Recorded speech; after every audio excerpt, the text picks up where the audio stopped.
എട്ടാം തരത്തിലെ ഹിസ്റ്ററി പാഠഭാഗത്തിലെ ഒന്നാമത്തെ ചാപ്റ്ററായിട്ടുള്ള മിഡീവൽ ഇന്ത്യയാണ് നമ്മളിന്ന് പഠിക്കുന്നത്. ഓക്കെ, അപ്പോൾ നിങ്ങൾക്കറിയാം മിഡീവൽ ഇന്ത്യ എന്ന് പറയുന്നത് ആൻഷ്യൻ്റ് ഇന്ത്യ കഴിഞ്ഞിട്ട് മോഡേൺ ഇന്ത്യക്ക് മുന്നിലുള്ള ആ ടൈം പീരീഡിനെയാണ് നമ്മൾ എന്ത് പറയുന്നത്, മിഡീവൽ ഇന്ത്യ എന്ന് പറയുന്നത്. അപ്പോൾ ഈ പടത്തിൽ നിങ്ങൾക്ക് രണ്ട് ഫോട്ടോ കാണാം. ഒരെണ്ണം ഇടത്തെ സൈഡിലുള്ള ഈ ഫോട്ടോ, ഇത് നിങ്ങൾക്ക് എല്ലാവർക്കും പരിചിതമായിരിക്കും, ശരിയല്ലേ? അപ്പോൾ ഇത് എപ്പോഴാണ് നമ്മൾ കണ്ടിട്ടുള്ളത്? ഒന്ന് ഓർത്ത് നോക്കി. കറക്റ്റാണ്.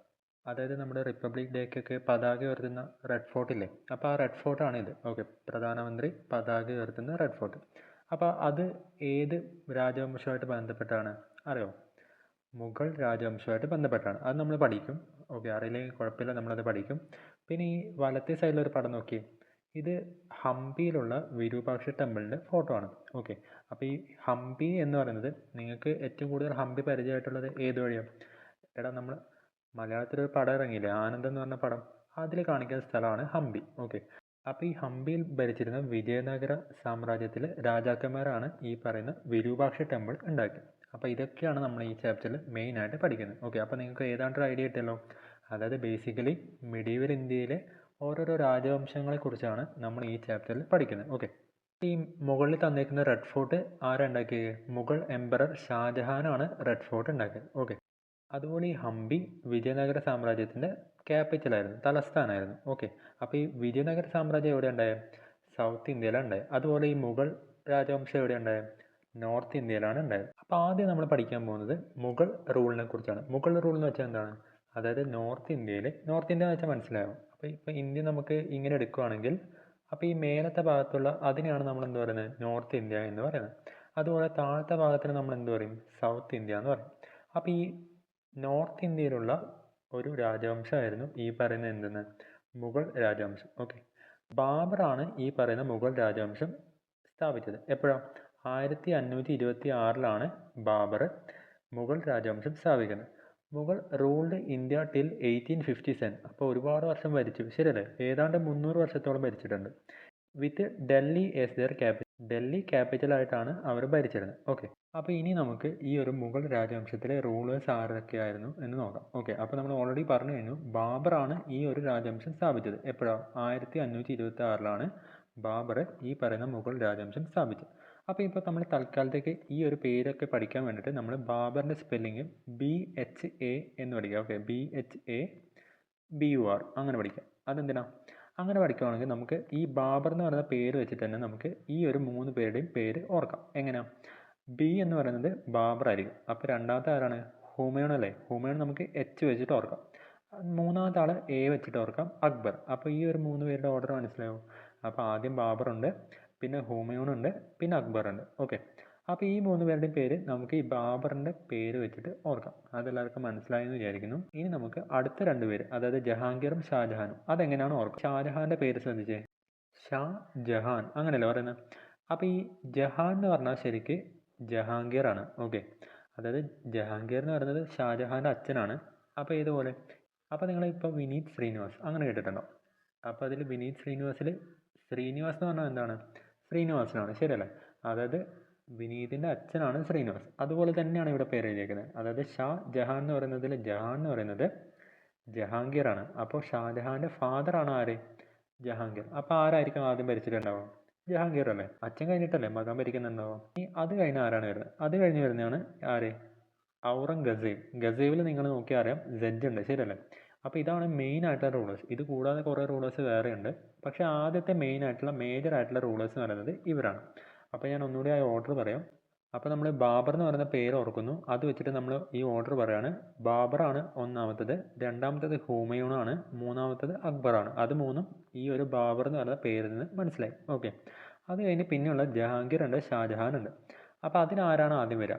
ആദ്യം വരെ എങ്ങനെ മനസ്സിലാവുക? ഷാജഹാൻ്റെ പേര് ഷാ ജഹാൻ എന്നായതുകൊണ്ട് ഈ ജഹാൻ എന്ന് പറയുന്നത് ജഹാംഗീർ ആയതുകൊണ്ട് ജഹാംഗീർ ആണ് ആദ്യം വരിക. അത് കഴിഞ്ഞിട്ട് മാത്രമേ ഷാജഹാൻ വരും. പിന്നെ സെഡ് വരുന്ന ആ പേരാണ് ലാസ്റ്റ് വരിക, ഔറംഗസേബ്. ഓക്കെ, അപ്പോൾ ഇത്രയാണ് മുഗൾ രാജവംശം ഭരിച്ച മേജർ ആയിട്ടുള്ള റൂളേഴ്സ്. ഓക്കെ, അതെല്ലാവർക്കും മനസ്സിലായില്ലേ? ഇനി നമുക്ക് അടുത്ത് നോക്കാം.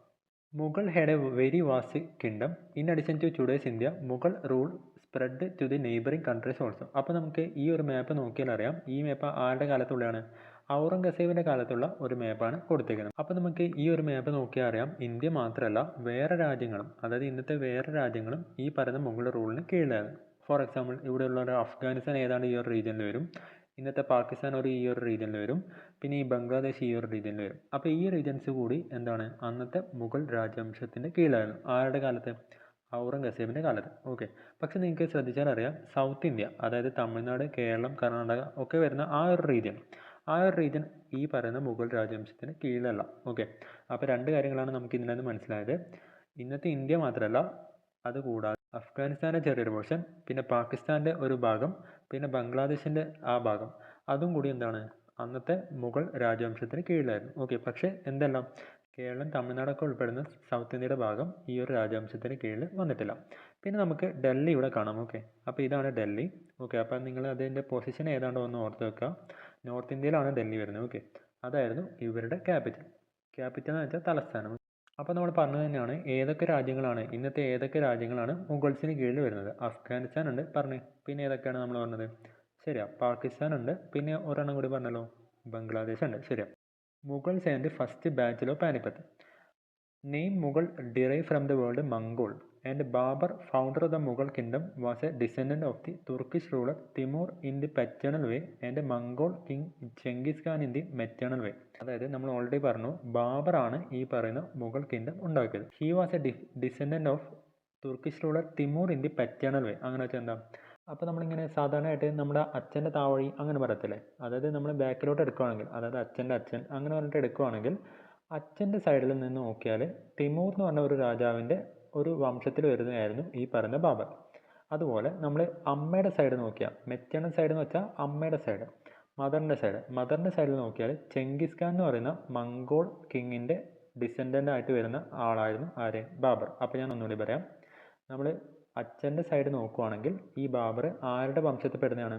തുർക്കിഷ് റൂളറായുള്ള തിമൂറിൻ്റെ രാജവംശത്തിൽ പെടുന്നതാണ് ഈ പറയുന്ന ബാബർ. അതുപോലെ അമ്മയുടെ ഭാഗം നോക്കുവാണെങ്കിൽ മംഗോൾ കിങ് ആയിട്ടുള്ള ചെങ്കിസ് ഖാൻ്റെ പരമ്പരയിൽ വരുന്നതാണ് ആര്? ഈ പറയുന്ന ബാബർ. അതാണ് ഈ മെറ്റേണൽ വേയും പെറ്റേണൽ വേയും. പെറ്റേണൽ വേ എന്ന് വെച്ചാൽ എന്താ? ഫാദർ. ഓക്കെ. ഫാദറിൻ്റെ സൈഡ് നോക്കുവാണ്. മെറ്റേണൽ വേ എന്ന് വെച്ചാൽ മദറിൻ്റെ സൈഡ്. മെറ്റേണൽ മദർ, MM അങ്ങനെ ഓർത്താൽ മതി. Maternal mother. ഓക്കെ. പിന്നെ ഈ പെറ്റേണൽ ഉള്ളത് പിതാവ് എന്ന് ഓർത്താൽ മതി, അപ്പോൾ മനസ്സിലാവും. പിതാവിൽ ഓക്കെ പാ എന്നുള്ളൊരു പ്രൊണൗൺസിയേഷൻ അല്ലേ വരുന്നത്, അതുപോലെ പെറ്റേണലും PL. അപ്പോൾ അങ്ങനെ ഓർത്താൽ മതി. ഓക്കെ. പിന്നുള്ളത്, it was A European who started addressing this dynasty as Mughal during the 16th century. ശരിക്കും പറഞ്ഞാൽ ഇവർക്ക് ഈ മുഗൾ എന്ന് പറഞ്ഞ പേര് അത്ര ഇഷ്ടമല്ല. കാരണം എന്താ വെച്ചാൽ ചെങ്കിസ് ഖാൻ ഭയങ്കര ക്രൂരനായിട്ടുള്ള ഒരു ഭരണാധികാരിയായിരുന്നു എന്നാണ് ചരിത്രം പറയുന്നത്. അപ്പോൾ ആ ഒരു താവഴിയിലാണെന്ന് പറയാൻ ഇവർക്ക് ഇഷ്ടമുണ്ടായിരുന്നില്ല. അപ്പോൾ ഇവർക്ക് ഈ മംഗോൾ എന്നുള്ള ആ ഒരു പരമ്പര അവർക്ക് അത്ര ഫേവർ അല്ലായിരുന്നു ഈ പറയുന്ന മുഗൾസിന്. പക്ഷേ മുഗൾസ് എന്ന് വിളിക്കുന്നത് ആരാണ് ശരിക്കും? ഈ യൂറോപ്യൻസ് ആണ്. ഓക്കെ. മുഗൾസ് കൂടുതലായിട്ട് തിമൂറിൻ്റെ ഡിസെൻഡൻറ്റ് വരുന്നതാണ് എന്ന് പറയാനാണ് ഇഷ്ടപ്പെട്ടിരുന്നത്. തിമൂറിൻ്റെ താവഴിയിൽ വരുന്നതാണ് എന്ന് പറയാനാണ് ഇഷ്ടപ്പെട്ടത്. മംഗോൾ ഡിസെൻഡൻറ്റ് എന്ന നിലയിൽ മുഗൾസ് എന്ന് പറയുന്നത്. ഓക്കെ. അപ്പോൾ ഈ മുഗൾ എന്ന് പറഞ്ഞ ടേം എവിടെ നിന്ന് വന്നതാണ്? മംഗോൾ എന്ന് പറഞ്ഞ ടേം നിന്നാണ് മുഗൾ വരുന്നത്. ഓക്കെ. അതായത് മുഗൾ രാജവംശം സ്ഥാപിച്ച ബാബർ എന്ന് പറയുന്നത് മംഗോൾ കിങ് ആയിട്ടുള്ള ചെങ്കിസ് ഖാൻ്റെ പരമ്പരയിൽ വരുന്നതാണ് അമ്മയുടെ സൈഡ് നോക്കുകയാണെങ്കിൽ. അതുകൊണ്ടാണ് ഇവർക്ക് എന്ത് പറയുന്നത്? മുഗൾ എന്ന പേര് വന്നത്. ആരാണ് ഇങ്ങനെ വിളിച്ചത്? യൂറോപ്യൻസ് ആണ് ആദ്യമായിട്ട് ഇവരെ ഇങ്ങനെ വിളിക്കുന്നത്. In 1526 Ibrahim Lodi, last ruler of the Lodi dynasty, and Babur, ruler of the Kabul, fought at Panipat in Haryana. In history the battle is referred as first battle of Panipat. അതായത് ഇവിടെ ഭരിച്ചിരുന്ന ഒരു രാജവംശമായിരുന്നു ലോധി ഡൈനസ്റ്റി. ഓക്കെ. അതായത് മുഗൾ രാജവംശത്തിന് മുന്നേ. അപ്പോൾ മുഗൾ രാജവംശം ഇതാണെങ്കിൽ, അപ്പോൾ ഇതിന് മുന്നേ ഓക്കെ ഈ ഒരു കാലഘട്ടത്തിൽ ഭരിച്ചിരുന്ന രാജവംശമായിരുന്നു ആര്? ലോധി ഡൈനാസ്റ്റി. ഓക്കെ. അപ്പോൾ ഈ ലോധി ഡൈനാസ്റ്റിയിലെ അവസാനത്തെ കിങ് ആയിരുന്നു ആര്? ഈ പറയുന്ന ഇബ്രാഹിം ലോധി. ആ ഇബ്രാഹിം ലോധിനെ ബാബർ തോൽപ്പിച്ചു. അപ്പോൾ ഈ ബാബർ തോൽപ്പിക്കുന്ന ആ യുദ്ധത്തിൻ്റെ പേരാണ് എന്തെന്ന്? First battle of Panipat. അപ്പോൾ ഞാൻ ഒന്നുകൂടി പറയാം, ലോധി രാജവംശം എന്ന് പറഞ്ഞൊരു രാജവംശം ഭരിച്ചിരുന്നു. അപ്പോൾ അതിൽ ലാസ്റ്റത്തെ കിങ് ആയിരുന്നു ഇബ്രാഹിം ലോധി. ആ ഇബ്രാഹിം ലോധിനെ ബാബർ പരാജയപ്പെടുത്തിയിട്ടാണ് ഈ പറയുന്ന പുതിയ രാജവംശം ഉണ്ടാക്കിയത്. ഏതാണ് പുതിയ രാജവംശം? മുഗൾ രാജവംശം ഉണ്ടാക്കിയത്. ഏത് വർഷം? 1526. അപ്പോൾ 1526 first battle of Panipat. First battle of Panipat എന്ന് പറയാൻ കാരണം എന്തായിരിക്കും? ഈ പാനിപ്പത്ത് എന്ന് പറയുന്ന സ്ഥലത്ത് വേറെയും യുദ്ധങ്ങൾ നടന്നിട്ടുണ്ട്. സെക്കൻഡ് ബാറ്റിൽ ഓഫ് പാനിപ്പത്ത് അങ്ങനെയൊക്കെ പറഞ്ഞിട്ട്. ഓക്കെ, അപ്പോൾ അതിൽ ഒന്നാമത്തെ പാനിപ്പത്ത് യുദ്ധം എന്ന് പറയുന്നത് ഈ പറയുന്ന ബാബറും ഇബ്രാഹിം ലോധിയും തമ്മിലായിരുന്നു. Babur laid foundation of the Mughal rule in India through this victory. അപ്പോൾ ആ ഒരു വിജയത്തിന് ശേഷമാണ് എന്തെന്ന് ഈ പറയുന്ന മുഗൾ രാജവംശം ഇവിടെ സ്ഥാപിക്കുന്നത്. അങ്ങനെയാണ് മുഗൾ രാജവംശം ആര് സ്ഥാപിക്കുന്നത്? ബാബർ സ്ഥാപിക്കുന്നത്. അപ്പോൾ എല്ലാവർക്കും മനസ്സിലാവും എങ്ങനെയാണ് ബാബർ മുഗൾ രാജവംശം സ്ഥാപിച്ചതെന്ന് മനസ്സിലാവും. അപ്പോൾ ഞാൻ ഒന്നുകൂടി പറയാം. ലോധി രാജവംശം എന്ന് പറയുന്ന ഒരു രാജവംശം ഇവിടെ ഭരിച്ചിരുന്നു. അതിലെ അവസാനത്തെ റൂളറായിരുന്നു ആര്? ഇബ്രാഹിം ലോധി. ആ ഇബ്രാഹിം ലോധിനെ ബാബർ പരാജയപ്പെടുത്തിയിട്ട് എന്ത് സ്ഥാപിച്ചു? മുഗൾ രാജവംശം സ്ഥാപിച്ചു. ഏത് വർഷം? 1526. ഏതാണ് ആ യുദ്ധത്തിൻ്റെ പേരെന്താണ്? അതായത് ഇബ്രാഹിം ലോധിയും ബാബറും ഏറ്റുമുട്ടി ഇബ്രാഹിം ലോധി പരാജയപ്പെട്ട ആ യുദ്ധത്തിൻ്റെ പേരെന്താണ്? First battle of Panipat. നമുക്കൊരു ബോക്സ് തന്നിട്ടുണ്ട്. ആ ബോക്സ് എന്താണെന്ന് നോക്കാം. ഓക്കെ, ഇത് ബേസിക്കലി അക്ബർ മരിച്ചപ്പോൾ അക്ബർ മനസ്സിലായോ? അതായത് ബാബർ കഴിഞ്ഞ് ഹുമയൂൺ കഴിഞ്ഞ് മൂന്നാമത്തെ ആളാണ് അക്ബർ. അപ്പോൾ അക്ബർ മരിച്ചപ്പോൾ എഴുതിയൊരു ചരമഗീതം എന്നെല്ലാം പറയില്ലേ, അതാണ് ഇവിടെ കൊടുത്തേക്കുന്നത്. Emperor Akbar who shook the east passed away. Akbar was indeed great emperor. ഭയങ്കര ഗ്രേറ്റ് ആയിട്ടുള്ള ഒരു എംപറർ ആയിരുന്നു ആര്? Akbar. Even while having a great command over his subject they all loved him, respected him and was always submissive to him. അതായത് ജനങ്ങളുടെ മേലെ ഭയങ്കര കൺട്രോളുള്ള ഒരാളായിരുന്നു ഈ പറയുന്ന അക്ബർ. പക്ഷെ എങ്ങനെ ആയിരുന്നാലും ജനങ്ങൾക്കെല്ലാം ആരെ ഇഷ്ടമായിരുന്നു? ഈ അക്ബറിന് ഭയങ്കര ഇഷ്ടമായിരുന്നു. എല്ലാവരും റെസ്പെക്റ്റ് ചെയ്യായിരുന്നു എന്നാണ് പറയുന്നത്. Okay, he administered equal justice without any distinction of high or low caste, familiar or unfamiliar. അതായത് ജസ്റ്റിസ് നടപ്പാക്കുമ്പം, നീതി നടപ്പാക്കുമ്പം ഈ പറയുന്ന Akbar high or low caste, familiar unfamiliar അതൊന്നും നോക്കിയിട്ടില്ല. എല്ലാവർക്കും ഒരുപോലെ തന്നെയാണ് ശിക്ഷ കൊടുത്തേക്കുന്നത്. Okay, he considered Hindu, Christian or Muslim alike. അപ്പോൾ എല്ലാവരെയും ഒരുപോലെയാണ് കാണുന്നതെന്നാണ് പറയുന്നത്. ഹിന്ദു ആയാലും ക്രിസ്ത്യൻ ആയാലും മുസ്ലിം ആയാലും എല്ലാവരെയും ഒരുപോലെ ട്രീറ്റ് ചെയ്തു. He treated the strong with a force and weak with mercy. He was loved by all. Basically ഉദ്ദേശിക്കുന്നത് എല്ലാവരെയും അതിൻ്റേതായ രീതിയിൽ കൈകാര്യം ചെയ്തുകൊണ്ട് എല്ലാവരും അക്ബറിനെ ഇഷ്ടപ്പെട്ടു, അതാണ് പറയുന്നത്. ഓക്കെ, ഇത് ആരെഴുതിയ? ഇതൊരു ജസ്റ്റിസ് പ്രൈസ്ഡ് ആയിട്ടുള്ള പിയറി ജെറിക് എന്ന് പറയുന്ന ഒരാളാണ്. അപ്പോൾ ഇതിൽ നിന്ന് നമുക്ക് എന്ത് മനസ്സിലായി? അക്ബർ എങ്ങനെയുള്ള റൂളറാണെന്ന് മനസ്സിലായി. അതായത് പവർഫുൾ ആയിട്ടുള്ള ഒരു റൂളറായിരുന്നു. പിന്നെ എല്ലാവർക്കും ഇഷ്ടമായിരുന്നു. എല്ലാവരും റെസ്പെക്റ്റ് ചെയ്ത റൂളറായിരുന്നു. പിന്നെ എല്ലാവരും ഒരുപോലെ ട്രീറ്റ് ചെയ്ത റൂളറായിരുന്നു. പിന്നെ സ്ട്രോങ്ങർ ആയാലും വീക്കർ ആയാലും എല്ലാവരും എന്ത് ചെയ്തു? അതിൻ്റേതായ രീതിയിൽ കൈകാര്യം ചെയ്ത അങ്ങനത്തെ ഒരു റൂളറായിരുന്നു. നീതി നടപ്പാക്കുമ്പോൾ ഹൈ കാസ്റ്റ്, ലോ കാസ്റ്റ് അങ്ങനെ ഒരു വേർതിരിവൊന്നുമില്ല. ഓക്കെ, അങ്ങനെ ഒരു റൂളറായിരുന്നു അക്ബർ. ഈ പടത്തിൽ നിങ്ങൾക്ക് കാണാം അക്ബർ കുറച്ച് ആൾക്കാരുമായിട്ട് സംസാരിക്കുന്നതായിട്ട് കാണാം. ഇതാണ് അക്ബർ. അപ്പോൾ അക്ബർ റിലീജിയസ് ലീഡേഴ്സുമായിട്ട് സംസാരിക്കുന്ന ഒരു പടമാണ് ഇവിടെ. ഇതിൽ തന്നെ നിങ്ങൾക്ക് നോക്കിയാൽ അപ്പോൾ ഇവർ നോക്കി, ഇവരായിരിക്കും ജസ്റ്റിസ് പ്രൈസ് എന്ന് പറഞ്ഞത്. ഓക്കെ, അതായത് ക്രിസ്ത്യൻ മതം ഫോളോ ചെയ്യുന്ന പോലെ ഇല്ലേ ഇവർ ഡ്രസ്സിംഗ് എല്ലാം കണ്ടാൽ. ഓക്കെ, ഇൻ 1575 അക്ബർ ബിൽഡ് ഇബാദത്ത് ഖാന. ഈ ഇബാദത്ത് ഖാന ഇമ്പോർട്ടൻ്റ് ആണ്.